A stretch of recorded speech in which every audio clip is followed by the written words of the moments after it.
My brother and I became part of a rock band with friends in the neighborhood, some older friends, and I was the guitarist and he was the keyboard player.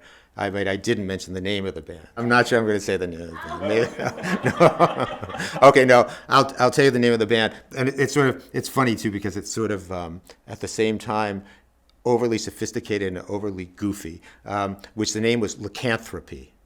Now do you know what that means? That's the study of werewolves. And I think there was a little bit of a Black Sabbath influence in that too, somehow. Sebastian Currier, I'm a composer, been living in New York for many years now. I grew up in a musical family, so growing up there was music all around, and when we were quite young, my dad, who was a Suzuki teacher, tried to get us to play, my brother and I tried to get us to play string instruments and failed miserably. And so they let us sort of just do our own thing.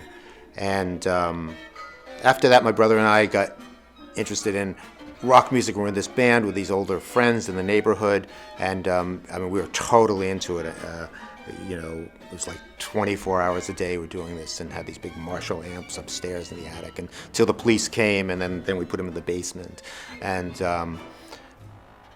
so we were really into this stuff, and I guess today it's often the music we liked and listened to a lot was prog rock and Emerson, Lake and Palmer, groups like that had some connection to classical music. And all the while, of course, my parents were classical musicians, and so there was this big record collection in our house.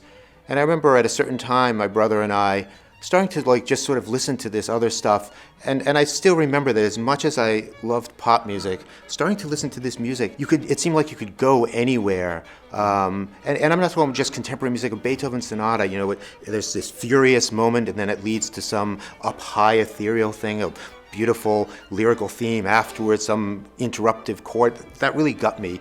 A pop song, however great it is, it's contained. It's usually about one thing, and it lasts 3 or 4 minutes, and it does its thing and it ends. And that seemed to be fundamentally different in this other music, where it was all about change and adventure, and maybe not even returning to where you started off. And that really was captivating to me.